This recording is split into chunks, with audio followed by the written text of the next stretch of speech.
education center မှာကျော်ပါတယ်ဒီဗီဒီယိုလေးမှာတော့ grade 3 English unit 4 emotional well-being နဲ့ number 3ဖြစ်တဲ့ definition for emotional well-being ဆိုတာလေးကိုဆက်လက်ပြီးတော့ပြောပြမှာဖြစ်ပါတယ်အဲ့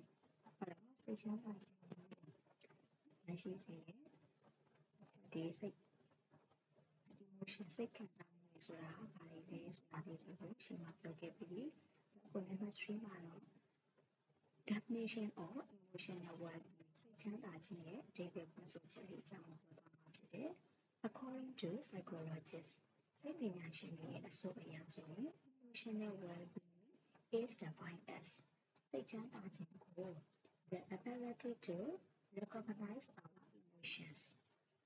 ကျွန်တော်ရဲ့စိတ်ခံစားမှုတွေကို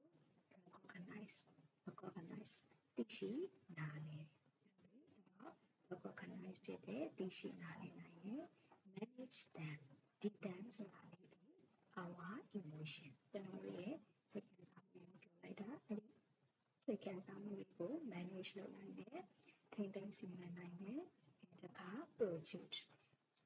positive feelings or thoughts ကောင်းတဲ့စိတ်ခံစားမှုတွေကောင်းတဲ့အတွေ့အကြုံ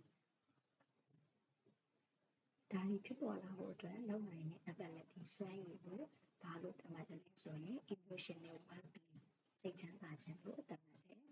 ။ပြန်ပြောရမယ်ဆိုရင် emotional well-being စိတ်ချမ်းသာခြင်းက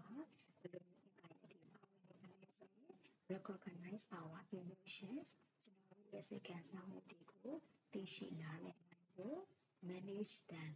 အဲ့ဒီစိတ်ခံစားမှုတွေကိုထိန်းသိမ်းစီမံဖို့ produce positive feelings or thoughts ကောင်းတဲ့စိတ်ခံစားမှုတွေကောင်းတဲ့အတွေ့အကြုံကို produce ဖြစ်ပေါ်လာဖို့အတွက်ဖန်တီးပေးနိုင်တဲ့ ability စွမ်းရည်ကိုစိတ်ချမ်းသာခြင်းလို့သတ်မှတ်ထားပါတယ်။ In other words တနည်းအားဖြင့်ပြောရမယ်ဆိုရင်တော့ people with emotional wellness စိတ်ပိုင်းဆိုင်ရာမှာ wellness ကောင်းမွန်မှုရှိတဲ့လူတွေစိတ်ပိုင်းဆိုင်ရာအပြင်ကောင်းမွန်မှုရှိတဲ့လူတွေအဲ့ဒီလူတွေက their own emotions သူတို့ရဲ့ကိုယ်ပိုင်စိတ်ခံစားမှုတွေကိုလည်းပဲ aware ဖြစ်တယ်။သတိပြုနားလည်နိုင်တယ်။ကိုယ့်ရဲ့စိတ်မှာဘာတွေဖြစ်နေတယ်လဲဆိုတာကို aware လုပ်နိုင်တယ်။ It can deal with difficult problems by using some effective strategies တကယ်လို့ကိုယ့်ရဲ့